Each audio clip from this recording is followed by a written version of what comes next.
shortly. So my name is Bjorn, and good to actually have all of you here. There's total of like 63 and moving of all of you coming over here right now. And of course, in this session of Level Up, right, what we're going to do here is that in every session of Level Up, we will actually interview or have a sharing session, right, with one of our top achievers. And of course, it's actually really very, very difficult because for me, right, my job, right, will be to actually go and really interview them and find out, what is their key formula of success. And because of that, right, in today's session, okay, we will have this achiever. Okay, she's really very, oh no, I shouldn't have said she, but anyway, since y'all know already, right, I just let y'all know first. Yeah, so it's a female achiever. Okay, and what she does, right, is really very remarkable because after sharing her experience with me, I realized that, in just a very short span of like 1 over years, okay, in 1 over years time, right, she has been actually promoted to Associate Division Director, ADD. Okay, so in 1.5 years, ADD, okay, at the same time, right, she has actually built a group of agents, okay, to support her. So she has a team of agents as well. And of course, the next thing, right, is that, well, she actually used less than 10K, less than 10,000, right, to harness 400 over 1,000 worth of sales. How many of you all would like that? Let's see a show of hands. Let me see a show of hands.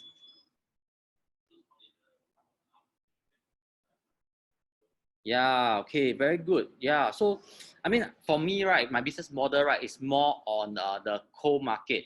And cold market, right, our prospecting is really very, very expensive. So maybe for 50,000 flyers, we are looking at about 4,000, 5,000. And then notwithstanding which, we still have our stamps, we still have our letterheads, okay, to actually spend on, and then our flyer distributor to just send for us. So it's really, really very, very high cost for my business model. And then of course you have your digital marketing, whereby you actually use Google AdWords and everything. So advertising cost is also one of them. And for me personally, my running cost in a month, right, is somewhere between 8 to 10K, okay, all in. So I include my PA, my room rental, everything all in, right, it's about 10K. So it's like, wow, what I spend in a month, this achiever, right, actually use like 1.5 years, right, to spend the same amount, but get so much results. So that's really very, very remarkable, right? How many of you agree with me? That is really very, very remarkable. Yeah, okay, good. So without further ado, okay, let me introduce to you, right, this session's Level Up session, right, who is going to be our mystery speaker. Okay, so she's none other than Jasmine Ye. Okay, so let's give a round of applause to her. A virtual round of applause. Come on, virtual round of applause. All right. Hi. She's very afraid, she's very afraid, right, that because she said that she's not very good with computers, so we can forgive her, right? Because of course, your fingers, right? Fingers also not all are same length, right? Not. So when you're good at something, there might be something that you're not so good at. So we can allow this kind of mistakes, right? Because end of the day, what we want is her genuine sharing. Okay, and it's very, very important here, Jasmine, that you give us, right, your most genuine sharing, right, so that everybody can glean and really benefit, right, from this session. 可以吗? Alright, 可以. Can. Okay, good. Okay, let's give a short introduction about you. I want to know, who are you? Okay, so I'm Jasmine. So I joined the industry about 1.5 years ago. In fact, I joined in January 2019. So this is I'm into my 2nd year. Yeah. So before that, right? So who am I? Okay, wait. See, I'm not very good with my screen. Okay, so basically, this is my family. So I've been married for okay. So this is my family. I have a child. So my boy is 3 years old now. So yeah, happily married for 6 years. All right. So before joining this industry, right, I was actually in the corporate world for a good over 10 years. So one of my first job was I was actually in private banking. So I was in private banking for 4 years. Even though I was in private banking, right, I was always in the support function, as in I was in finance. So being in finance, right, actually helped me to be in a way good with numbers. So I analyze data, I do reporting, I do a lot of analysis work in that 4 years with the bank. Yeah, so that actually got me exposed to stock and shares, slightly on the property market as well, and your other products like bonds, structured product, and so on. So I was exposed to that very early in my career. So I always love assets, regardless of stock, shares, structured products, bonds. And I realized that you need to have assets, acquire assets in order for your wealth to grow. So that was something that I realized quite early. Then, yeah. So I was in the bank for a good 4 years. After that, right, I actually joined an investment company. So, so the next progression, so these are my ex-colleague from my investment company. So maybe a bit on that company is, it was a very interesting kind of environment whereby, we have a lot of shareholders. So basically, right, we buy buildings.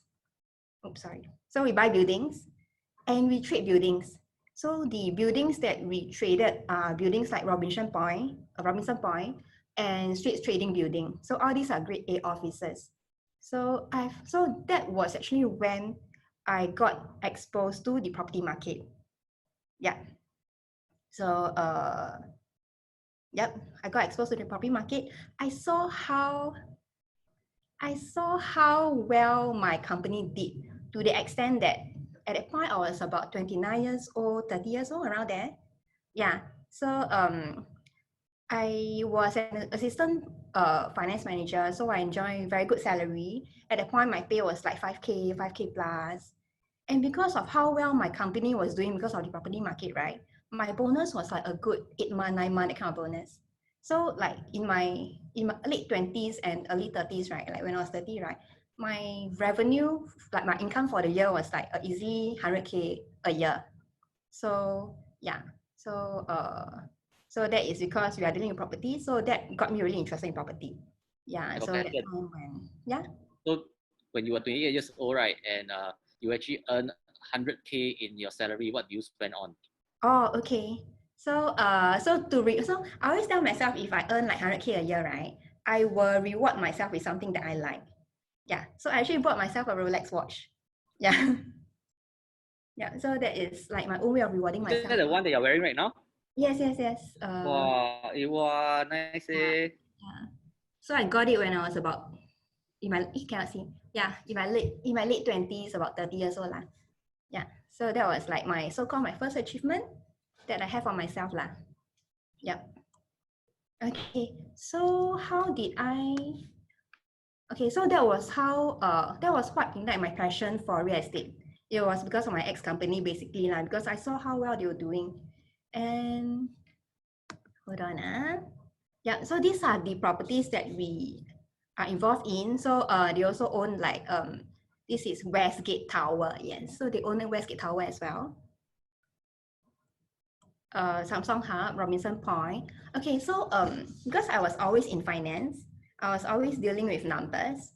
So one fine day, right, my boss was like, why don't you get yourself exposed to being on the front line, deal with you know, okay, so basically, right, my company bought that piece of land at Paya Lebar Square, and then they built the whole Paya Lebar Square. So the office part, right, they actually break into strata title and sell to investor.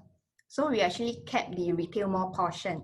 So my CEO, right, actually came to me and said, why don't you get yourself exposed to being on the ground, do a bit of sale, do a bit of leasing. So within that 4 years with the investment company, right, a good 1.5 years, I was actually on the ground at Paya Lebar Square. So I do things like I did leasing basically. I do advertising and promotion activities. I do a lot of tenant relationship. So let's say the lease is over, I need to go and find tenant. I need to find people to come to the mall and do a lot of marketing activities for the mall basically. So I was handling their Facebook account. I was handling their IG account. Yeah, so that was a very interesting exposure that I had from finance. Yep. So so I enjoyed a good 4 years over there. Then I decided, okay, so I also got married at the same time when I was with this company. Then after that, right, I left. I think if you are following me on Facebook, right, recently I actually posted I really enjoy my job at Paya Lebar Square, but because of, you know, like company politics and all that, right, I choose to leave. So I had 1 year plus of leasing experience, but if I were to go to leasing again, right, because of the very short experience, I will have to start from being an executive. So there'll be pay cut and everything. So I wasn't willing to do that. So I go back to my old trade, which is finance, which is accounting and finance. So I went to join Singtel. Yeah. Then at Singtel, yeah, so I got pregnant at Singtel. That's me. Very ugly, I go back. Singtel make you pregnant lah. Yeah, Singtel makes you pregnant, basically, yes. Sort of. Yeah, so I gave birth to my baby boy. Yeah, Oh, so cute. I was at Singtel lah. Yeah. So, wait, let me see. Okay. Wait, let me see what. Sorry, I forgot what's the next screen. Oh, okay, sorry. Okay, so what happened was at Singtel, are y'all aware who my upline is? Like, can anyone like type the name of my upline? I cannot see though.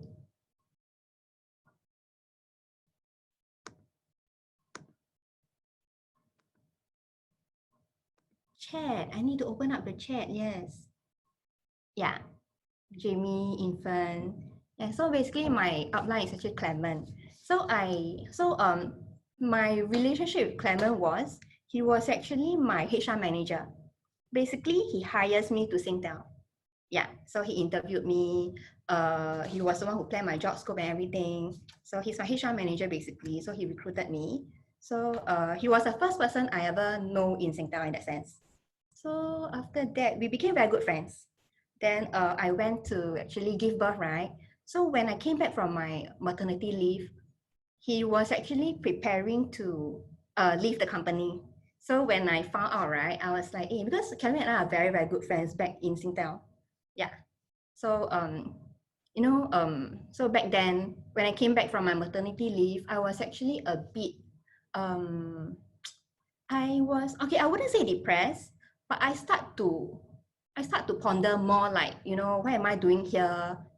I'm here in the office and my boy is just like 4 months old, 5 months old, and I got to come back to the office. So I start to think for myself and like, why don't I have any like why do I not have any free time for myself and my kid?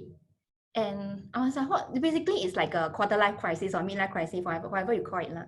So I was like, what am I doing here? Like, I don't exactly, okay, my job is nice, my bosses are nice, my colleagues are nice, but I don't exactly enjoy my job. There is no passion. Like, I wake up every day, dragging myself to work, having to tear myself away from my 4-month-old boy. So I was really in this state that I wasn't happy coming to work because of there wasn't any freedom in my time in that sense. I couldn't control my time. Like 9 to 6, I've got to be in the office. I can't see my boy. So that got me very depressed and started to think quite a bit lah. Then at the same time, Clement told me that he's leaving the company. So it's like, wow, I'm so depressed already. Then my best friend in the company is leaving. So I was like, so I asked him for lunch lah. So I was like, hey, so why do you want to leave the company? Then he was like, okay, I'm leaving because I'm going to start my own business. So I was like, what business? Like, share with me lah. So he actually revealed that he's going to join the real estate industry. And I was like, hey, you know, like actually back in my old job, right? Because I was exposed to real estate, right? I was actually very keen to be an agent as well. Then that day, I remember we are supposed to have lunch. So instead of having lunch, right, you guess what he did? He actually brought me to sign up for the RES course. Yeah, so suddenly so we went to Toa Payoh, right? So I signed up. Then when I was making payment, right, the cost fee was like $600 plus. And then when I was paying, right, I was like, hey, what am I doing? I'm paying $600. What am I doing? So up to that point, right, I still wasn't sure about really joining the industry. So he was the one who actually gave me that push. He was like, if you don't do it now, you've been thinking for so many years, you don't do it now, when are you gonna do it?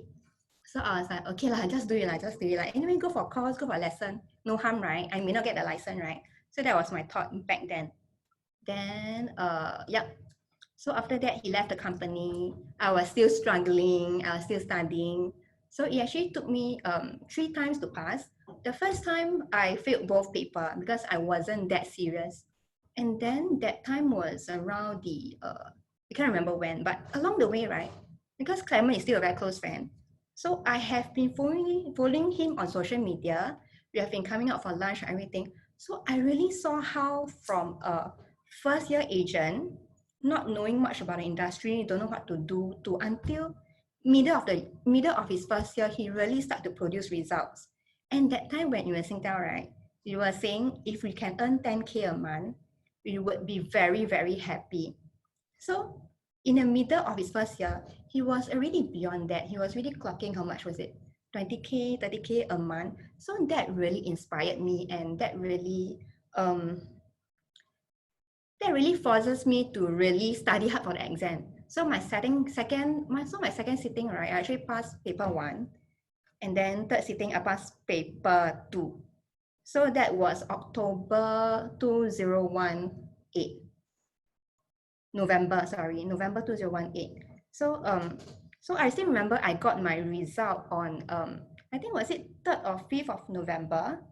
So I was so excited when I got my result. When I passed, right, the very first thing I did was I tendered my resignation. I didn't even have to think. I didn't even have to like, okay, maybe I should don't quit my job, keep my job first, and then I do part-time. So I didn't do that like, basically. So the moment I got my result, the next moment I tendered my resignation already. It was that faith was so strong. Yeah. So okay. So that was how I got into the real estate industry lah. So yeah, so Clement gave me that push.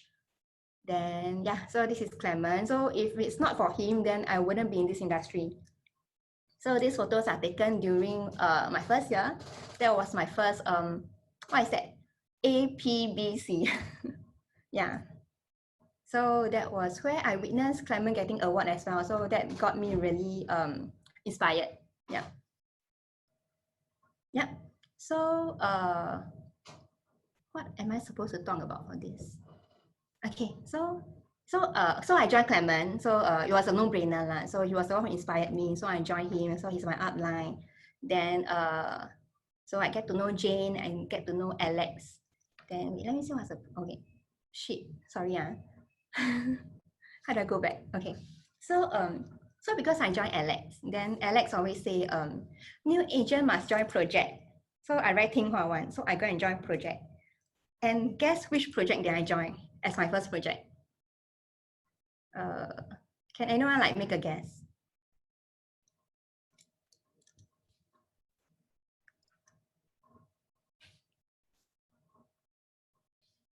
Yeah, so yep.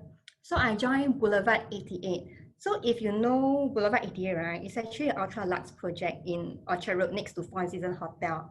Then yeah, that's where I get to know a few good friends. Okay, never mind. Okay, so new agent, right? Usually new agent will join like maybe a more Heartlander project. But my first project was like how I selected B88 was I see which is the project that is closer to my home at that point.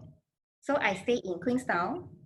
So Orchard Road is just like a 5 minutes to 8 minutes drive away. So I was like, okay lah, because I don't drive, right? Then I joined the one that's nearest lah, without knowing what I got myself into.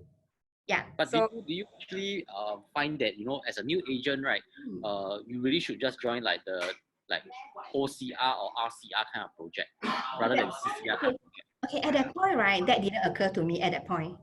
Because my criteria was, sorry? That's a good thing. That's a very good thing. Yeah, I didn't think about that. To me, it's need to be 方便.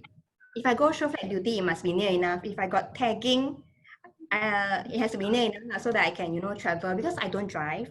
So I was like, it need to be easy for me to grab over. Yeah. Then after that, so I went. So I still remember the first training. It was a very strange environment. The agents like all feels different one, like more atas a bit. Then after that, I actually get quite a few people asking me like, hey, you new agent, why do you go and join Boulevard 88? So I was like, I don't know, because it's near to my home. Yeah. So after that, I didn't close anything there yet, but I did get a few taggings lah and haven't closed yet lah. Yeah. So I thought that was very interesting to share because, you know, like a lot of people think that, you know, new agents supposed to start from OCR, RCR, why do I go into a CCR project? Yeah.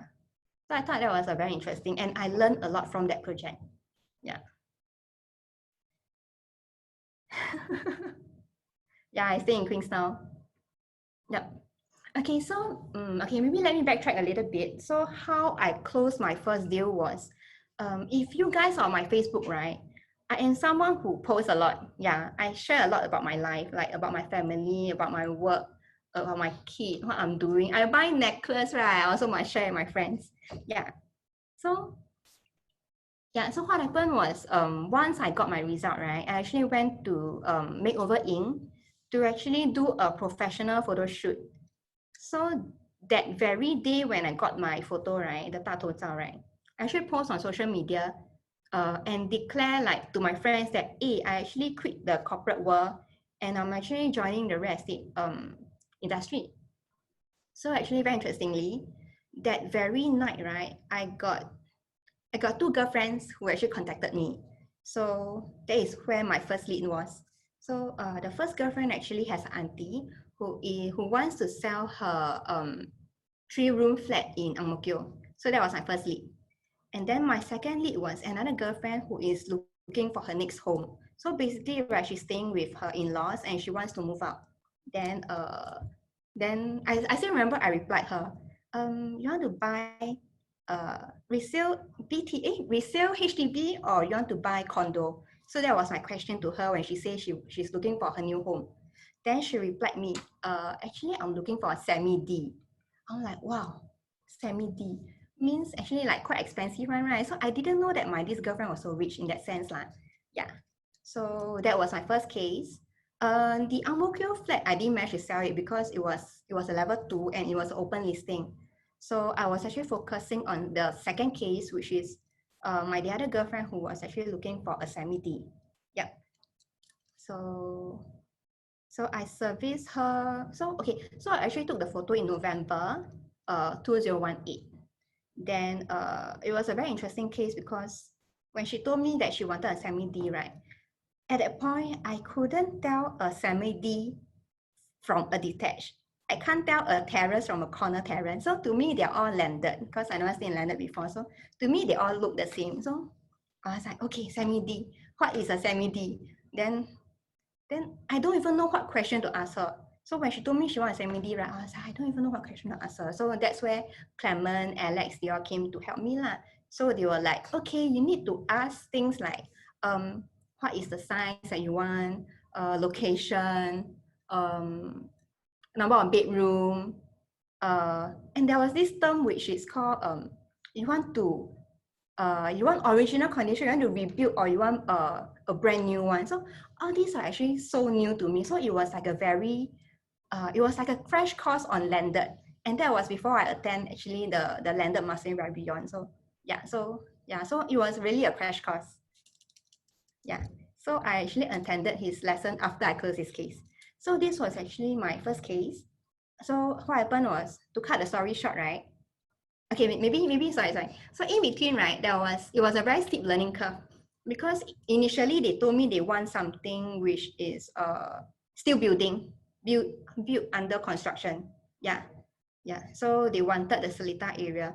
So that time, I think I was very lucky also. So what happened was, Clement and I went there. Then I was just standing there. Then a developer drove past.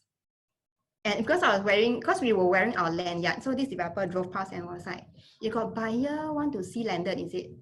So yeah, so I actually got them connected lah. So they almost, that house was about 5.3 million, asking for 5.3 million. That was a landed in Seletar. Yep. So you sure it's because you're wearing lanyard, that's why the developer approached you?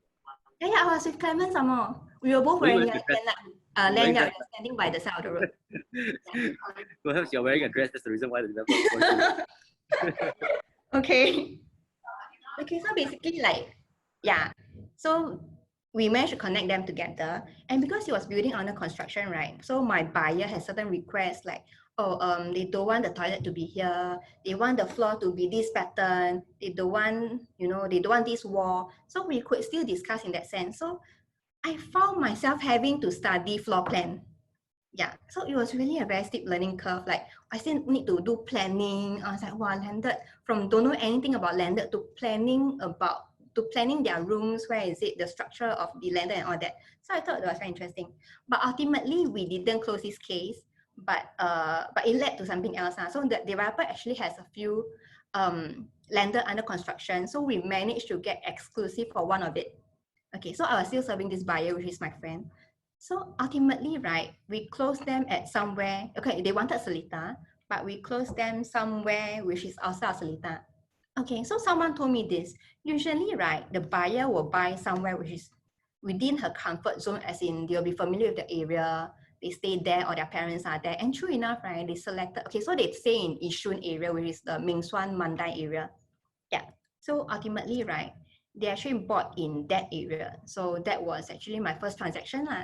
Then my co-broke was actually now in the same division as well. Yeah, so that was my first deal. Yeah. Then okay. Oh yeah, I remember my first deal was actually closed during my acceleration, and Beyond was a trainer. Yeah.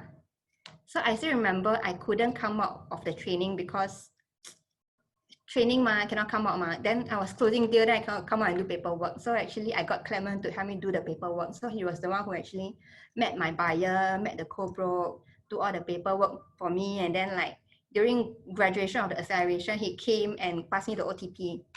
Yeah, so that was my first case. And then that same month, we also closed a HDB and a condo together. So that was actually February 2019. Yep. So yeah, so that month, right, I got top new achiever because of these three transactions lah. And just nice that February was a Chinese New Year month, so I was lucky enough lah. So yeah, so I was a top new achiever for that month. Yeah. So this is me getting the award. Yeah, I can see that. Yeah, so I was here getting the top new achiever next to Kenneth. Yep. Wait. Yeah. So yeah. So following that, okay lah. If you want, I don't know how to continue already. Okay, actually, I've been wanting to ask you this question because a lot of us, right, we just find that, well, full leceh leh. Every time must post this, must post that. Eat one food also must post. So what is the key motivation factor, right, for you to actually post something? Okay, I think even because, okay, even before I was an agent, right? Okay, for myself, I spend a lot of time on social media. That is how I actually catch up with my friends without meeting them. So I like to read about, what's happening to my friend, if they got married recently, if they have children, did they change job. So I'm someone who's curious about other people's lives. So likewise, right, I like to post things about myself also, like, oh, I go to the zoo with my boy, I go shopping, I go eat this, eat that. So it's actually more or less in me that I'm someone who posts a lot, even before I became an agent. Yeah. No? And of course, you actually received many awards, right? So, what was your proudest moment? My proudest moment. Every moment I'm very proud. Because I feel it's, okay, honestly, this industry is not easy. And it's like every single small award, right? I'll treasure the award. Yeah. And yeah lor. So even the the 5-digit artwork, right? I actually treasure that a lot also. So early this year, right? Actually Raymond Tong was the one who motivated me. He told me, right, he will every month target to actually get the artwork, the Star Achiever artwork. Means if you get that, means you hit minimally 10K a month, man. Yeah. So that makes me adopt that kind of goal as well. So starting of this year, I was like, okay, every single month I must get the Star Achiever artwork. Minimally that award. Yeah. Yeah, lor. Yeah, so one of the key thing, right, that you need to remember, right, is to target yourself, right, to actually go and get the artwork. Yeah. Okay, so that will be something, right, to actually motivate you guys to close more. Okay, so this is something that is subconsciously being shared. So I just want to share it more for you all. And I think one thing that I actually got from Jasmine, right, is that she's very faithful in the small things. like, I mean, a lot of times, right, when we actually get the 5-figure achiever artwork and everything, we don't tend to even care or even bother. But for her, she really appreciates, you know. And the thing is, the funny thing, right, is when you really appreciate all the small things, right, guess what happens after that? They expand, right? They really expand. So I think that's the main reason why, right, Jasmine has been actually getting so many awards, right, for the past 1 over year, right, Jasmine? Yep. I really treasure all these small, I call it milestone that I achieved lah. Yeah. Yep. Okay. Oh. Okay. So I think my proudest moment was, it's not here yet, but okay, what happened was actually last year July, because my upline is Clement and Jane, right? So last year July, Jane and Clement actually got their Centurion Cup together, which is the diamond. They were both a diamond. So for Clement, that was his first diamond. So I was there to celebrate their success. So I'm the kind that, okay, let's say my friends, my peers, or my upline, when they get award, right? Even though it has nothing to do with me, right? I want to go as well, like to celebrate with them together. So that was a very happy moment when I saw both my upline got their Centurion. Of course, for Jane, it's not the first lah. But at the moment, I was like, wow, I want to have it as well. Like I want to be a Centurion Cup holder as well. I want my diamond as well. So yeah, so for that 1 year, right, since July 2018, right, that has been my goal also to get a diamond, to get a Centurion Cup for myself. Then, and 1 year later, right, it is going to happen. So well, last month. So last month I managed to clock more than 100K a month. So I'm looking forward to get my Centurion Cup and diamond. Yeah. Oh, yeah. Wait, before that, right, I want you to share more, right, about this, because you know there are a lot of agents, right, over there, right, that they are also aiming for this Centurion and diamond. So what sort of deals do you close, and how many people do you connect to, right, in order for you to actually close this Centurion and diamond? Okay. Wait, what is that? Okay, so let me think. Okay, so so you know, like now it's a COVID period, right? It was supposed to be quiet, but you know, but somehow the market is really very hot. So I realized that, you know, during the 2.5 months of like being cooped up at home, right, people realize the need for bigger housing. I see singles coming out to buy their first house also. Maybe because like the parent keep nagging and everything, then they cannot stand it, then come out and buy lah. So okay, to cut the story short, right? So July, I closed a lender with my associate. So yeah, so I closed. Okay, so how I get the Centurion Cup, right, was I actually closed a lender. I closed a HDB serving seller. I closed a condo, so direct buyer, so I get my full 2% com. And then I closed Jadescape on the very last day of July. So that Jadescape was the deciding point whether I get my diamond or not. Yeah, so I was very kanchong, and finally on the last day of July, right, I managed to close my buyer at Jadescape. Yeah. Then this buyer at Jadescape, right, was actually a friend who actually okay, so Jadescape, right, was actually my 4th transaction with her within a year. So she was so she was actually an ex-colleague in my bank. So I also don't know that her family is quite rich. I didn't know at all. Yeah, so because I am someone who I'm a really sociable person, and a people person. So I'm someone who always like to catch up with my friends. So what happened was, you know, being in industry, we always got time during the weekdays, right? Then weekdays I actually like to catch up with my girlfriends. So she's in a bank. So one fine day I just text her lah, hey babe, like do you have time? We just catch up for lunch. So the next day I just actually, you know, go down to the CBD area to catch up with her. So yeah.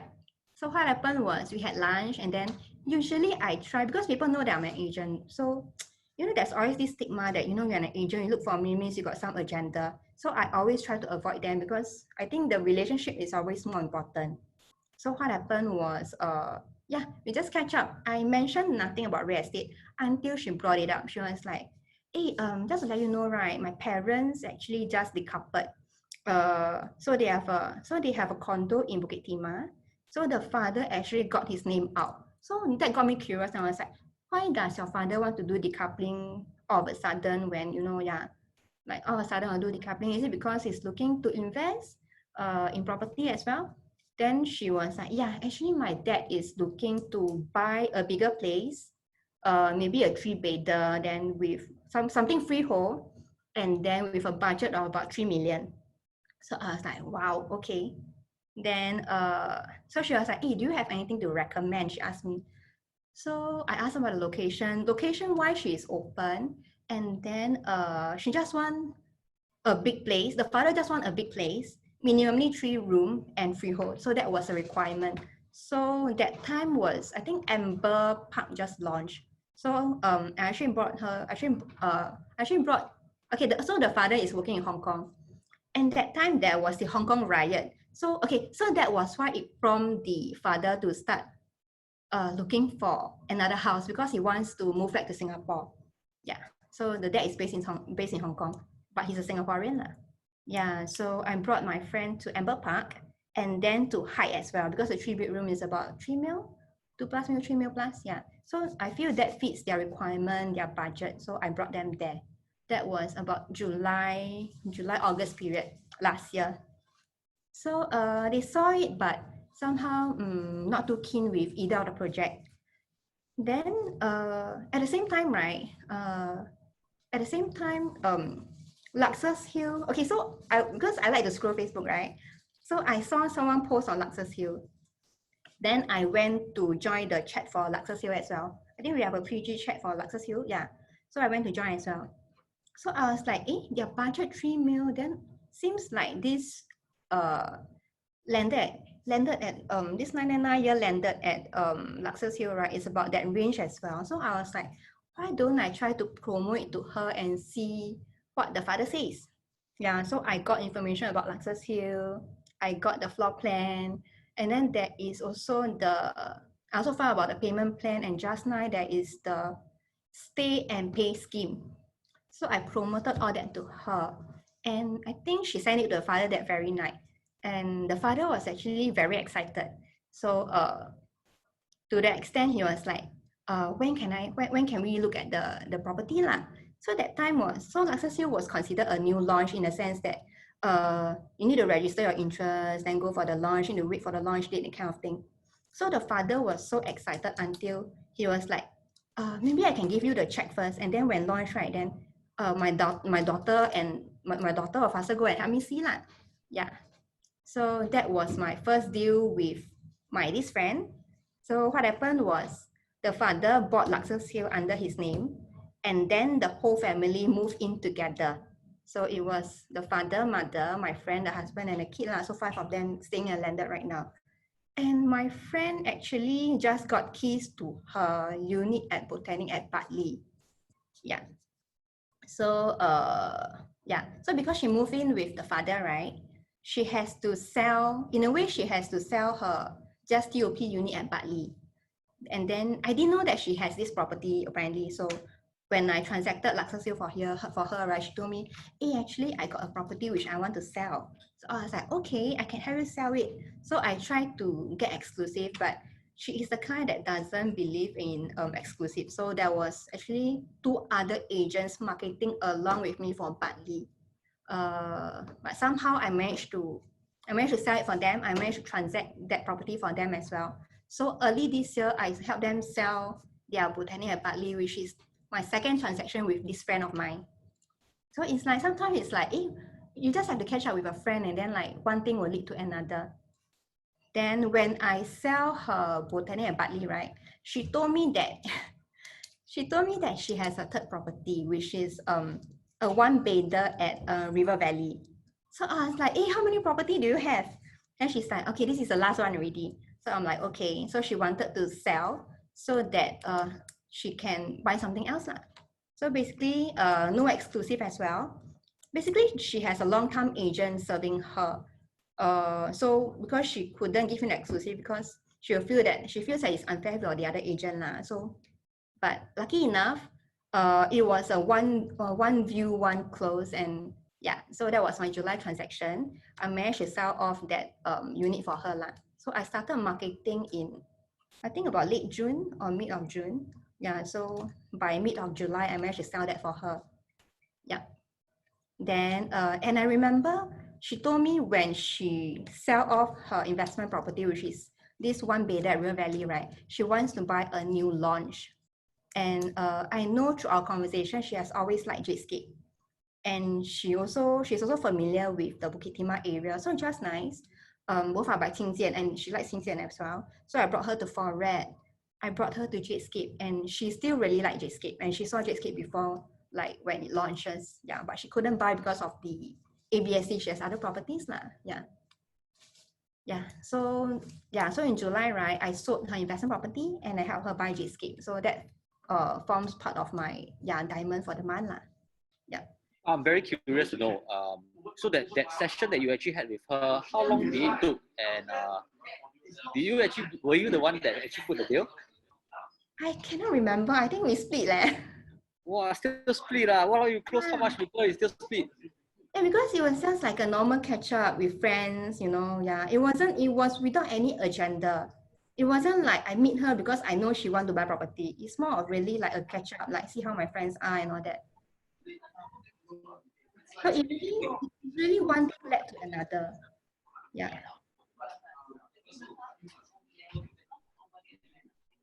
Yeah. So it's pretty awesome, huh? So let's talk about your first deal. My first deal was the landed deal, which You mentioned already lah. Yeah, which I mentioned already. Okay, next. Oh yeah, so this was, sorry, I didn't touch the screen. So yeah, so this was Luxus Hill. I sent her the brochure. I sent her the information. She sent it to the dad and they really like it lah. Yeah. Yep. That's all.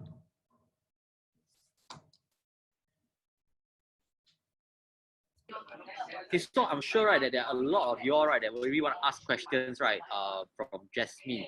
So just shoot your questions because, right, yeah, I can see already in your Q&A session, right, people are actually asking questions already. So one of the questions is this: can you explain more about your first 6 months in the industry? Do you actually do door knocks? Actually, I don't. I tried door knocking once in my second year, but it's more for the fun of it.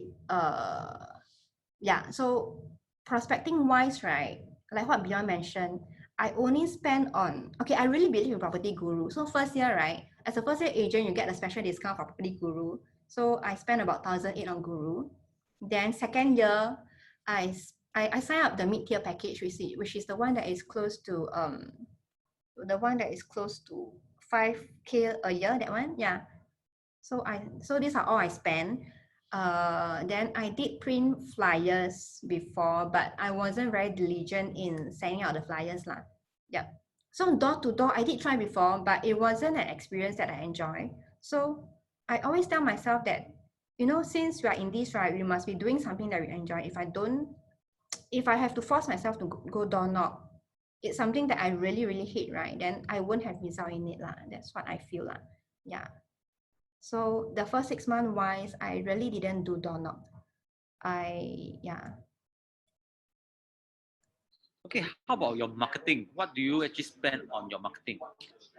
It's basically just Guru. It's really just Guru. And I post. I think one of the most important question you all should ask her, right, is that what are the sort of conversations that you have with your friends when you meet up with her? So maybe you want to answer this.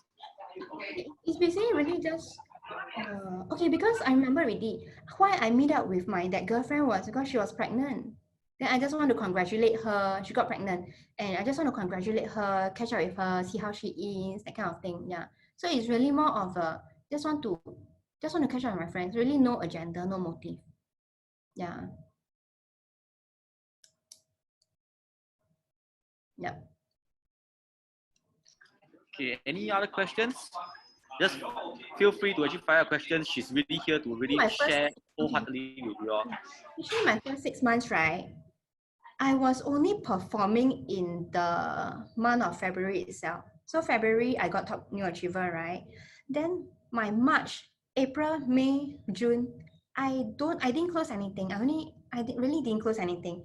So it was like, my first 2 months was so good, and then subsequently there is nothing. So it got me a bit worried, and because I came from corporate, I am very used to getting a fixed pay every month. So when I don't get any salary, right, I was like, I actually panicked, and I actually found myself, right, looking for jobs in Job Street all over again, Jobs DB, Job Street. So I was like, maybe this isn't for me.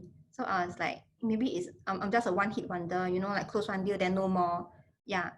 Then so I actually started looking for a job, and I told Clement also, don't be surprised if I go back to my corporate job.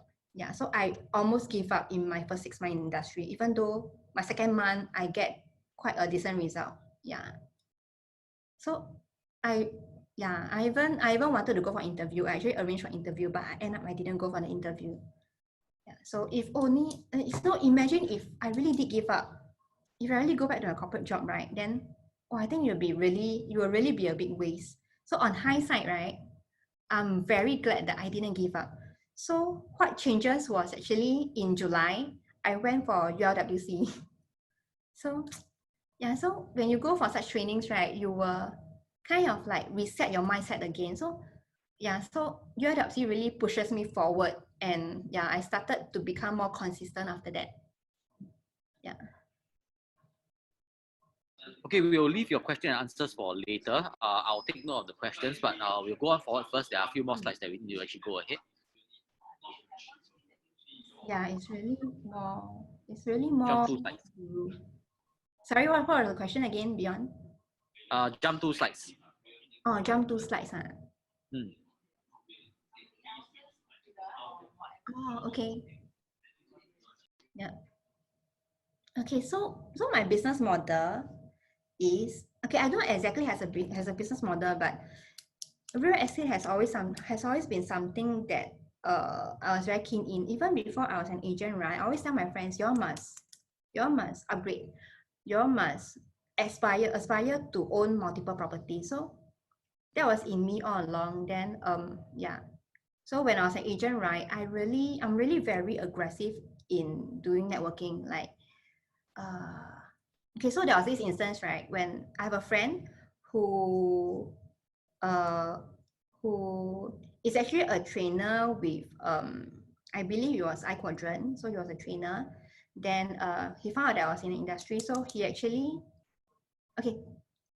I'm someone who actually don't say no to opportunity. So when he found out that I'm an agent, right, he was like, I'm having a training session with my so-called investor. Why don't you come along and join me? Then maybe I can introduce you to them. Then I was like, okay, why not? It's a very scary thing. Like suddenly my friend want to bring me along, that kind of thing. It's very scary, but I'm someone who don't say no in that sense. I don't say no to opportunity. So I will just go. So so we went to Ubi, which is one of the property that iQuadrant actually shortlisted for their investor. So we went to Ubi, I learned a lot from him. Then suddenly, and I realized, right, initially I thought there'll be many agents around, like, okay, maybe got 20 investors, right? You maybe bring 3 or 4 agents to network with them. So after that, I found out, right, I was the only agent. Yeah. So I was the only agent and dealing with all these investors. Then I tried to serve some of them for industrial and commercial, but it didn't work out. But one of them, right, actually came to me and actually wanted to buy a residential for investment. So that was a referral case. So I actually managed to serve him, and I actually helped him to buy a 1-bedder in Punggol. Yeah. So so basically I am someone who network a lot with my friends, with my ex-colleague. So that is how most of my deals come about. Yeah. Yep. All right. So here, we actually put this slide here, right, to actually show you also, for Jasmine, I'm sure that we are already like maybe 40 minutes, 45 minutes into this session. And I'm sure that you guys actually know that, acknowledge that her main business model, right, is mainly on what? Can anybody tell me not? Mainly on what?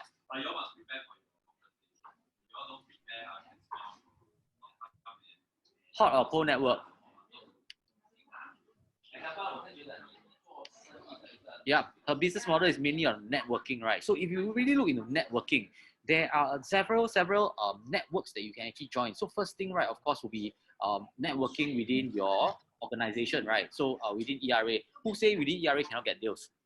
So for example, when I actually network with my own agents, a lot of us, right, we don't do that. Okay, so what happens, right, is that when I network with my own agents, I get to know that, hey, there is this very, very good listing that is available right now.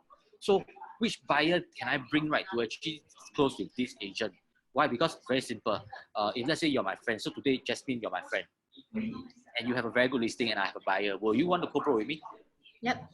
The first thing that you will think of, right, is to try to close with me right now. You won't want to try to close with a direct buyer also, because you know that we are friends, right? Correct. So that's very important. And a lot of us, we fail to actually see this point, to network with our agents, okay, our own agents. Next, networking outside your industry. Why is it so important? Of course, every time, right, you network with agents also sian lah. Every time we talk about real estate.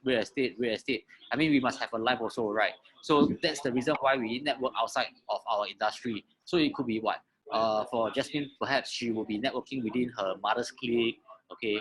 And Yeah. then could be religion-based, your temple, your church, so on and so forth. For Kevin wise, he network with his car group, you know, and his own friends. So you can see that within our industry also, other agents from other companies, okay, when you actually have like JMAs, okay, and there are projects, right, that we are not doing, but then the commission is not bad, developer price drop, hey, we can also bring to their projects. So you can see the power of networking. I believe, right, that everybody, right, really have different kind of network. If not, you and me will be the same already. All agree, Correct. right or not? So you can actually tap into your own network, your personal network. Who are you and what is your network? You have to really look into it. Like what Jasmine does, she actually capitalized on it. That's the reason why she's actually getting such results. Okay, so let's go on.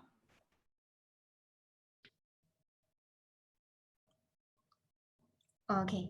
Maybe I want to touch on a bit about the networking as well. So because I'm a mom, right? We actually, as moms, we actually have a lot of kids activity. We have play groups. We have like, like basically play groups where we bring our kids out for fun, they mingle, they play, then the mother will be chatting and all that.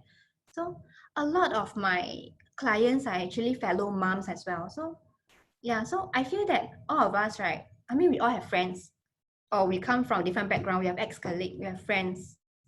And I think sometimes, right, we really can get very good leads from this network. If it's not direct, it could be referral as well. Like sometimes, like they'll ask me property question.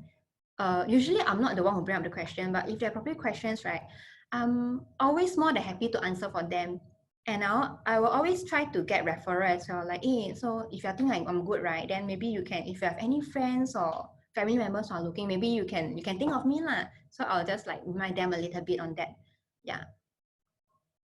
Okay. Okay. So about so currently I have 3 direct associate and my associate recently has recruited 2 associates. So my team now has about 5 in that sense. Yep. So I didn't do recruitment on purpose. Wait, is my associate listening to this? Is Wei Le around? Okay, I saw Wei Le. Okay, so my first associate is actually Wei Le. He is a common friend whereby because I'm a very sociable person, so every Chinese New Year we always will go to this friend house to gamble. So he's actually a common friend. So one fine day, right, I actually got a text from him, and he's actually looking for an agent to transact his property. So he was a client, and then after that I found out that he's actually studying for his exam as well. So I transacted his property for him last year in July. So help him sell one and help him buy one. Yep. Then after that, just nice that he passed his exam, right? So he actually joined me lah. So that was actually my first recruitment. Yeah, it wasn't something that was intentional. Yeah, it was just like, hey, a friend happened to pass exam. He dealt with me before. He find me professional enough, so he joined me. Yeah. Oh, okay. So okay. So recently I also did another recruitment unintentionally as well. So I was actually, okay, so I'm in two active projects. I'm the tagger for Boulevard 88 and I'm a tagger at Hyde. So usually Hyde, right, it's actually per agency, only one person has duty now. That was before COVID lah. So is Rico around? Yeah, Rico is around also. So naturally, I'm a very friendly person. So, and I really love coffee. So that day I was craving for coffee. So I stepped into the show flat, right? No ERA agent. Then I'm like, but there are other agencies around. So I wanted to buy Starbucks. And you know, if you buy one Starbucks, right, it's, yeah, you want Starbucks, if you buy one for yourself, right, it's below $10, then you incur some minimum charge or something. So being my natural friendly self, right, I go into the show flat, then I'm like, I ask all the agents around, like, hey, who want to buy Starbucks? Who want to drink Starbucks? I'm buying Starbucks. Who want to share Starbucks? Yeah. So that was where I met Rico. Then Rico was like, oh no, I don't drink Starbucks, but I don't mind having a cake. Yeah. So that's how we met each other. And then that's how we actually started talking. So she was actually with another agency.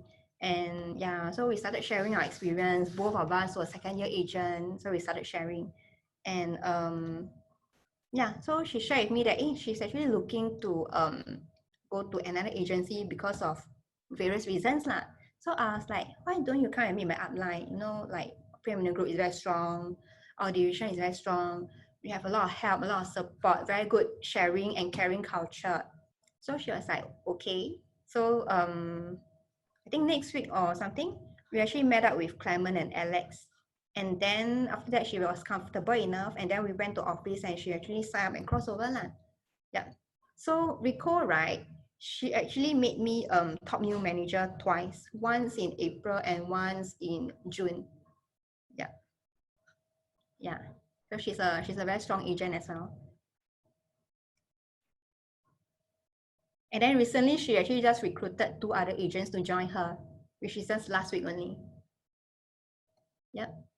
So that's how my recruitment started, and it's growing from there. Yeah. Okay. Okay. Difficult encounters. Okay, I already talked about Bartley and Jadescape. Bartley was my friend who wanted to sell her property. I would say the challenges came when you are not exclusive, right? You don't have control over your listing. So that one, right, I make sure that I keep boosting. Okay, so for me, right, why I choose to opt for the mid-tier guru account is because I realized the importance of guru. Like you always got to boost, you always got to spotlight. So I really would spare no expenses in that sense. So I'll make sure my photos are good. I'll make sure my write-up is good. I'll make sure I always boost and I will always spotlight it so that, you know, when buyer come, when co-broke come, right, I'll be the first pick lah, basically. And I'm someone who will respond very fast on my phone as well. Like you text me at 12, I'll respond. You text me at 7, 8, I'll respond as soon as I can. Yeah. So I guess that got me to win in terms of an open listing in that sense lah. Yeah. So because I feel that, you know, even though the other agent is more seasoned, but I think maybe not as on as me in that sense. Yeah, because I really bother to boost and spotlight. Yeah. So yeah, so I transacted Bartley and for her and then Jadescape. Then so even though when I was closing Jadescape, right? Y'all know Jadescape has got quite attractive comm, right? So the other agent, right, actually offer a kickback to my buyer for Jadescape. That was why I only managed to close on the very last day. In fact, right, the day before, which is 30th of July, right, I waited 2 hours for my buyer at the show flat and they didn't turn up. So I was like, they wanted to buy already, but they don't want to come. I actually waited for them. Then the next day they came, right, they actually told me that, the other agent actually offered them some kind of rebate lah. So, but I was like, I reminded them, you know, if you buy Jadescape from me, right, it's going to be the 4th transaction. So it's not just about discounts and kickback, it's also the relationship. I transacted so many properties for y'all. So, you know, like, I mean, I hope that you guys will treasure the relationship. So that was what I told them. So they were like, okay. Then they actually forgo the kickback and actually bought with me instead. Yeah.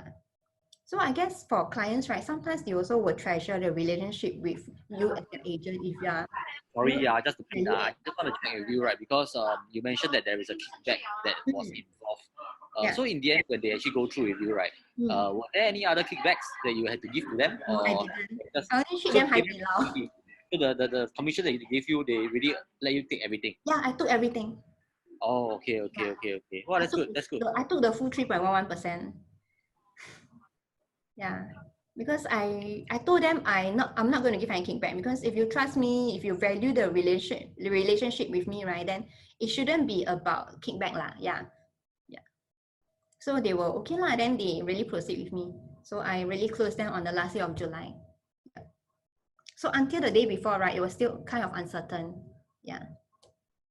Yeah. Then my another difficult and interesting encounter is actually my closing on my closing at Twinview in February early this year. So Bjorn did help me as well. So what happened was okay, this is actually my best guy friend elder brother. So okay, so what happened was, right, my friend actually looked for me and another agent, which is his JC friend. So he wanted to sell his newly MOP unit at Clementi.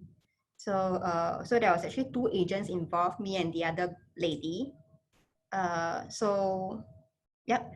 So two of us, right, we're actually fighting over this listing because we know that it will be a sell and buy kind of transaction, because they want to do asset progression, wealth creation. So I know that, you know, after we sell this property, right, we will buy something. It could be a new launch, it could be a resale, we don't know yet. I was still trying to pitch them the idea of a new launch. Then okay, so because he was in a dilemma as well, he knows two agents, he couldn't give exclusive, so we were like, okay lah, then we market together. So I was the one who met them first, they let me market, and then the following week he was supposed to meet another agent who was also with Preeminent Group. Yeah. Then okay, so what happened was, right, two of us were listing it, and then suddenly one fine day, right, I still remember I was outside, then my this seller called me and he was like, Jess, I will let you be the exclusive agent of selling our house.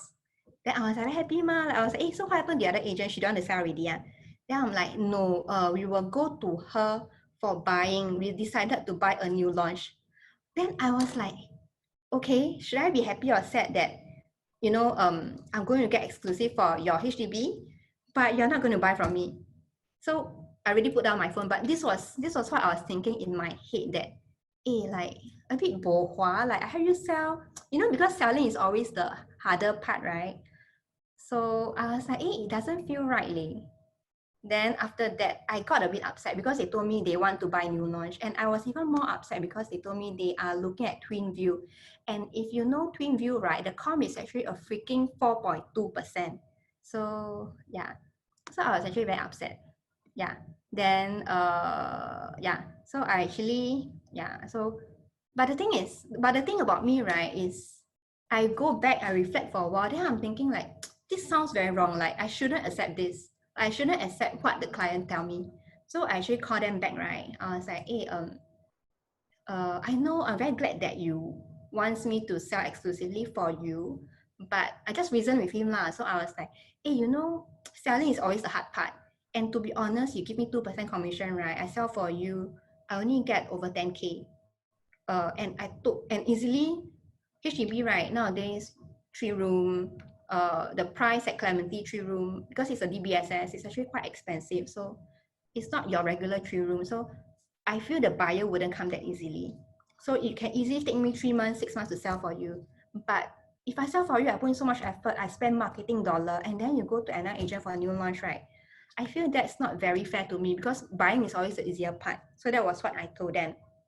Then I told them, why don't you stick to what we planned originally? Whoever sell your house get to buy for you as well. Then he was like, okay, I need to discuss with my wife. Then after that, he called me back lah. So he was like, so after discussion, he called me back, and he was like, okay, I discussed with my wife. I think to be fair to the both of you, we shall stick back to the original decision of you know, whoever sell get to buy lah. So I thought, okay, at least I have a chance to close both. So Okay. So initially, right, my Guru account was the very basic one. That was in February. And by end of February, right, I finished all my credit. I finished all my, was it 3,000? Yeah, I finished all my credit in February. What happened was the other agent was a very, very good agent. So it became that we have a Guru war in the sense that whatever I boost, she will boost. Whatever I repost, she will make sure she reposts on top of me. So it's like every minute we are outbidding each other in that sense. So one fine day, I couldn't stand it anymore. So I went to do some checks on this agent and found out that she's actually in preeminent group as well. Then so I decided to give her a call. She's a very seasoned agent. Then I was like, hi, I'm Jasmine. I'm the one who's listing the same unit as you. Why don't we come out for a discussion and maybe we can work together instead of having a Guru war? So initially she was quite reluctant lah. So then after that she called me back and say, yeah, we can actually meet up to discuss lah. So I always feel that sometimes, right, maybe you can work with the other party instead of fighting against the other party for a win-win situation, I guess. I feel.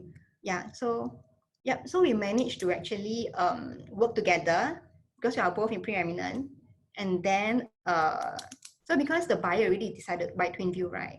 And then at the same time, TwinView at that time has this reissue option. So we were constantly together because because one agent can only say so much. So sometimes when you have another agent with you, right, there is certain synergy, you can convince the buyer or seller easily. So the two of us were like, why don't you buy first, then we sell for you. I mean concurrently lah, but you can buy first and then we do a reissue case.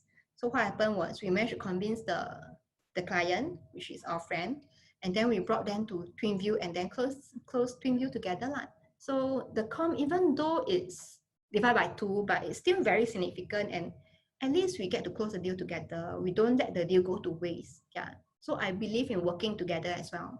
Yeah. So that was my difficulty for TwinView. Yeah. Yep. Okay. Challenges. Oh, sorry.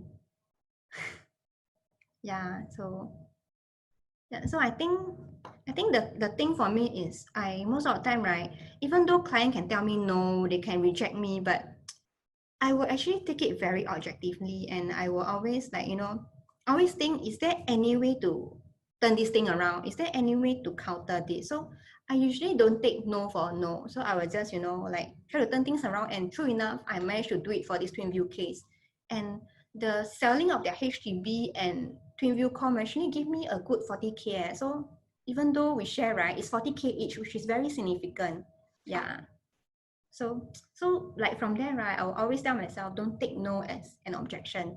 Try to turn things around. Yeah. So I feel that you can always talk to your client to, really turn things around. Yeah. So challenges for me so far, right? I think every deal has its own challenges. Every deal is not easy. There's always a lot of things to work out, from getting a listing all the way to marketing, and if it's not exclusive, to fighting out with other agents, to the negotiation, to closing, to all the administrative planning and all that. So every deal there are of course different challenges, but I think for me, right, the biggest challenges is actually the lack of time, in the sense that as a mom, a family and everything, right? Yeah, I feel that time management is something that I'm still learning to manage. Yeah, because as a mom, right, my kid go to school now, he goes to childcare, but when he comes back home at about 5-6 p.m., right, I has to be there for him all the way until his bedtime. I'll put him to bed. So yeah, so like from 6 to 9-10 p.m., right, it's really my time with my family, whereby I don't do any work lah. So yeah, so the challenging part is really the time with my family, trying to balance sales, trying to balance family, and also our weekends are always burned. Then that is where my hubby have to come in to help lor. Yeah. So this is my kid. Yeah. Oh, Okay, another challenges is okay, now I don't find a challenge because okay, another challenges when I faced, right, when I was a new agent was that I don't drive. So and I don't take public transport, so I grab everywhere I go. So yeah. So okay, a lot of people will think that agents have to drive, even though now if when I meet my friends, right, my friends were like, you still don't want to get your license. You're an agent, how can you don't drive? But to me, right, I see not driving as an advantage instead of a challenge now. Because if I drive, I cannot focus. Like sometimes we have back-to-back viewing. So like if I drive, I feel that I still have to find parking. I still, like let's say I got inquiry coming in or I need to coordinate viewings, then I got to drive, how do I coordinate? So I see taking Grab as an advantage now. Like in Grab, right? Let's say sometimes back-to-back viewing, you're super tired. At least at least I can nap for 5 minutes, or I can reply my message, catch up on some work. Then before you go for the listing, you catch up on your listing again, read about listing again. So yeah, I see taking Grab, not having a car as an advantage instead of something that handicaps me now. Yeah, initially I find it very fun also. And sometimes, and you'll be wondering, you are serving buyer, how can you do without a car? But if you really think carefully, right, most of the buyers nowadays also drive. So if sometimes they'll be nice enough to give you a ride. But other than that, if they can't ride, then they drive, then you grab over lor. It's not that hard after all. Yeah. You just learn to manage around it. Yeah. And if you ask me, right, I still don't intend to get a car because I don't have a license and I really enjoy grabbing around. Yeah. Yep.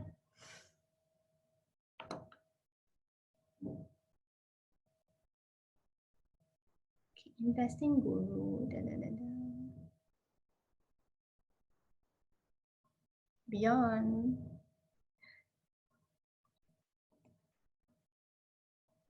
Okay, yeah, you forgot about this slide, right? So, basically about mindset. I think that what she wants to actually represent, right, is this. You know the part where she actually mentioned about her twin view client, and then she was very angry about it. Yeah. So maybe you want to continue, Jasmine. Oh, okay. Yeah, okay, yeah, I forgot about this slide, sorry. So, okay, so being a professional, right? We're all professional agents. We are not just buy sell rent agents. We are actually okay. I see myself as a consultant more than an agent. So I always feel that clients, right? They are buying and selling properties, which are very big decisions in their life. In fact, it could be the biggest decision they ever make. Buying a property could be the most expensive they ever purchase in their life. So, okay, so I have this case, right, whereby my buyer was actually very emotional. They were about to commit to almost 2 million a landed property. So the husband was very into the property in the sense that it was a 99-year landed, but he acknowledged that it's 99 years and he still really like it. The wife is a bit more logical and he feels that, hey, 99-year landed, next time we sell got value or not. So I actually, so yeah, I do agree with the wife, but the husband was like, I just want the lifestyle. I'm okay with not making money. And 5 years down the road, we can still sell it at a loss. I'm okay. I can accept that as well. So this case, right, I actually find that, I was actually in between the husband and wife. So what happened was, right, we actually made an offer already. We made a verbal offer. We opened a check and we take a photo of the check to the seller agent already, and they accepted the offer. Then suddenly, right, they want to back out of the deal. So to me, it was like very puzzling. So actually, the hubby called me and said, "Hey, Jess, we don't want to proceed with the offer already." So I was like, then after I put down the phone, I was like, shit, like what happened? Like how come like suddenly from liking the property very much to not liking it to wanting to not offer anymore? So like I said earlier, I'm someone who don't take no. Like I need to find out why they don't want it anymore. So I called the husband and I'm like, hey, I know you just told me you don't want the property anymore, but can you tell me why? Is it because you don't like it already? You have an alternative or what's the reason? So he was like, actually, I like the property a lot. I want to go ahead, but it's my wife who is unsure and doesn't like it. So yeah, so we're not going ahead. So I'm like, so your wife doesn't like it. How about I call your wife and check with her again before you really say no? Then he was like, okay. So I called the wife and I'm like, babe, your husband told me that you don't want to proceed the property. Is that true? And you know what the wife said? The wife isn't even aware that the hubby told me to not proceed with the offer. In her mind, she just need more time to consider because it's a 99-year landed. So I was like, okay, so you still want the property lah? Then she was like, yeah, I still want it. I just need more time to think about it. So I was like, okay, so it's like I feel that the husband and wife, right, because it's a very big purchase, they actually have their emotion got the better of them in that sense. So I called the hubby and I'm like, your wife told me that she still wants the property. She just need more time. And if your wife is okay, are you still willing to proceed with buying? Then the hubby said, yeah, it's his first choice. He likes the property a lot. So I'm like, okay, let me talk to your wife for you. So that whole case, right, it became I'm not just a property consultant, but because the husband and wife, right, they are actually not talking because one of them wants the property so badly, the other has certain reserve because it's like it's not near good schools.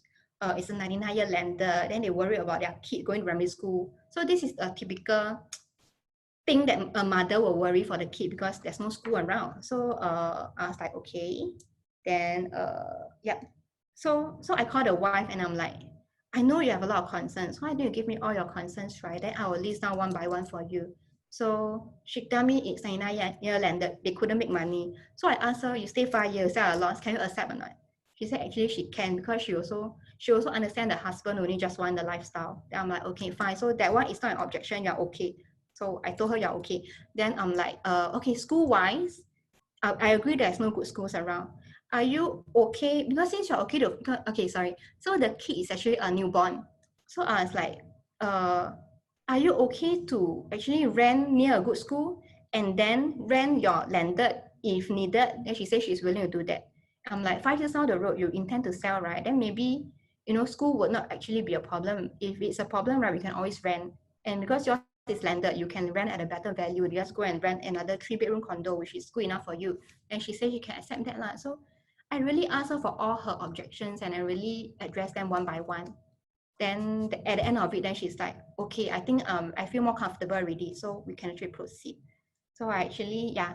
So actually, so we actually proceed with the property. So yeah. So what I want to say, right? I feel that at that moment when they say no to me, right, I was very affected. I mean, as all agents do, we get a no, we get very affected, get very dejected. But I think it's very important that we regulate our own emotion because we have to recognize that when buyer, seller come to us, right, we are transacting multi-million properties and it's really their biggest purchase ever. And it's very normal for them to be emotional. So we have to be the one that is more grounded. We have to be the one, we have to be the anchor basically to actually ground them down, sit them down and guide them through. So if you're emotional ourselves, right? So how can we close a deal in that sense? Like everyone is emotional. Like how do you close a deal? Someone has to be the logical one. Someone has to be the anchor of the whole deal. So I believe I see myself as a consultant and as someone who's anchoring my client as well to manage their emotions. So yeah, so it was another case of no being a yes again. So we managed to close that deal. Yeah, and they were very happy. Yeah, so that's what I want to share. So it's really not all my deals are very smooth. Right? A lot of challenges, a lot of no, but I feel that we just have to really, see that as something of a small challenges instead of a setback, and then just try to overcome the challenge, lor. Just try to address the concern. Of course, not all deals, we can't close all the deals, but as much as we can, right, we can try to turn no into a yes. That's my thought. Yeah.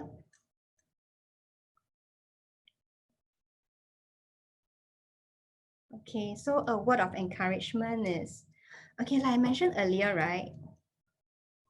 I actually almost gave up on the industry in June, July last year because I was hitting 0 sales for March, April, May, June. It was a good 4 months of no income at all. So yeah, it was very painful. I have a family to feed, I have a child, I have to plan for our future. So I really almost gave up and go back to the corporate world. So, but now looking back, right, I'm really very glad that I didn't give up. I continue to just push on and yeah, just work hard, focus. And I think focus is very important. Like I do network. I don't purposely go and find buyer and seller, but I make sure that wherever opportunity comes, right, I will grab it. Yeah, I wouldn't say no to opportunity. So I think the not giving up and being focused and persevering is very important. Yeah. So that's what I want to say lah. Yeah. Okay, yeah. So you want to share about your EQ? You share already, right? Okay. Yeah. So next slide. It's like anchor, yes. Yeah, anchor also you share already. I Okay. shared earlier, I Next feel slide. we are really the anchor for our clients Yeah. because 1-2 million property, no joke. If it's you, right, you'll be very emotional as well, right? So you would actually want someone who is very stable to hold your hands, plan for you. So yeah, we cannot be emotional. So we need to be there to guide our clients. So yeah, I see myself as an anchor. So when I see that, right, so whenever people were to say no to me, or or if or let's say there's anything that happens that lead to a no deal, right, at least I'll feel that I'm still there for my client. I'll try to change things around, do the best for them. Yeah, so I don't get affected easily. Yeah, I just try to overcome it. I don't get affected easily. So that is one thing which I feel I did right in this industry. And yeah, and turning no into a yes. And I feel that, yeah, because it was a few cases of no becoming yes already. So yeah, so sometimes by asking the right question, right, you can actually turn things around. That's what I think. Yep. Don't limit yourself. Many people limit themselves to what they think they can do. You can go as far as your mind lets you. Okay, I really believe in this quote because like sometimes new agent come to me because I'm new, I'm relative new as well. People will ask me, hey, your first project, you go and join Boulevard 88. Your first deal is a landed. Like, then I ask them back, like, why new agent cannot do luxury product? Why new agents cannot do landed land? So I'll ask them that question. A lot of agents will tell me like, oh, new agent usually do rental, do HDB. Like, why? Why must it be that way? So I feel that it's best that we don't limit ourselves. Who knows? New agent can close landed. New agents can close luxury product. Why not? Yeah. So why do you want to limit yourself? I mean, we all come into the industry because the sky is the limit. So really just try to, yeah, just don't limit yourself lah. Yeah. Yep. That's all. Okay, so we have some time, right, for a few questions. We'll be probably thinking about 2 or 3 questions. I think that there are some questions that you guys have actually asked us. So, first question, Jasmine. Interestingly, that Guru seems to be the first choice. Yes. But first, you must have a property to sell, then you can lease, right? So, where is this magic sauce to actually find that kind of right seller? Actually not true. I have people there are people looking for me because of Guru. I have people telling, okay, so I got this case before, whereby someone just called me and say, they want to sell their property. And I was like, where do you find my number from? Where do you find me from? And he said he was just looking through Guru. I don't know how the algorithm works, but somehow they can see certain agent. I don't know how it works. So what is the one thing that I did, right? If you go to my Property Guru account, right, I have a write-up about me. So I make sure to have very good write-up so that when people see, they already know about me even before they call me. So I write that, I was in the finance industry for like close to 10 years. I'm strong in numbers and stuff like that. So yeah, I think a lot of agents miss that. Actually, we have a profile page and people don't update that profile page. I do get leads from there as well. Yeah. I get people, yeah, I really do get leads from there. Okay, so when we talk about leads, right? So some percentage of your leads really come from Property Guru. And the next question leading from there, do you actually spend money advertising on Facebook? Okay, I tried. Okay, okay, Guru wise, right? There are people who inquire, but because my focus, I do have my other focus, which is my circle influence. So I didn't focus that much on that part, but I do get inquiry like maybe at least once a month. Yeah, it could. I feel that if I follow up, right, it could really turn into something. Because of my circle influence, I'm actually following up with my own current cases now. So I didn't quite follow up. So in fact, one day we were celebrating Alex's birthday. So yeah, so we were having lunch together, and suddenly this buyer called me and say, yeah, she found my profile and then she wants me to help her buy a property lah, which is HDB. So yeah, I did follow up for a while lah, but I didn't have time to really follow up all the way. So I actually passed that case away in a way. Yeah. So yeah, maybe like yeah, it's a lady, it's not a guy. Yeah. So I do have leads coming from Property Guru, honestly. Maybe like every other month or maybe at least once a month. Yeah. Some form of inquiry, they want to sell or they want to buy and they are looking for me as their agent in that sense. And then yeah, Facebook marketing wise, right? I did try. I think I spent about 2,000 on a project which is I can't even remember the project. Midtown. Yeah. So because I'm in Alex team, and as you know, Alex is very well versed in digital marketing. So of course I have to try. And I did get very good leads from there. I spent about 2K. I got about close to, I think about 90 leads. Yeah. But the only thing to blame is I wasn't focused enough in terms of that. I did do a bit of half-hearted job, and I managed to meet up with a few clients actually. And until now, I'm still serving them. We haven't bought anything, but we are still always in touch. Whenever there is launches and everything, right, I'll just update them. So I'm looking forward to turning that into a closing lah. So I also have leads from there who, like, you know, want to go to new launch with me, then ultimately buy with someone else. Yeah. Yeah.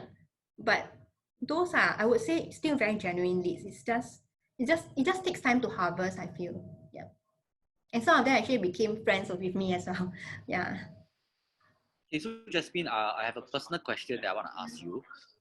How do you really manage like who to really meet up to follow up with your circle of influence? Oh, you say my circle of influence, is it? My first thing will be my closer friend. So like let's say my best friend, I just recently met up with her, she just gave birth. I just want to make sure she's okay, you know, like catch up with her because of COVID, you couldn't catch up. Yeah. So my first thing will usually be my closer friend, or then second thing will be like my very close friend, but because of time, because of being busy, we haven't catch up for a while. Yeah. Yeah. All right. So if let's say right, you guys have next slide Ken. Like, so if you guys right have actually benefited right from Jasmine sharing, so I'm sure you're also inquisitive enough right to actually know like what is she doing day in and day out. So I've actually provided her Facebook and Instagram link. So you just need to actually scan and it will go straight into her social media profile for you to have a look. At the same time, right, I need you guys to actually help me with one thing. Once you actually see her profile and everything, just add her on Facebook so that, you know, she knows that you're following her and you actually benefited from her sharing. So shortly after this session, I'll be actually sending you guys a script. So you'll be actually posting on Facebook to actually share more about this session and how you have actually benefited from it, so that at least, you know, your clients can also touch base with you based on this. All right. So with that, we thank you for this session of Level Up. We will see you in the next session. Thank you very much. See you. Thank you. Bye-bye. Bye. Bye.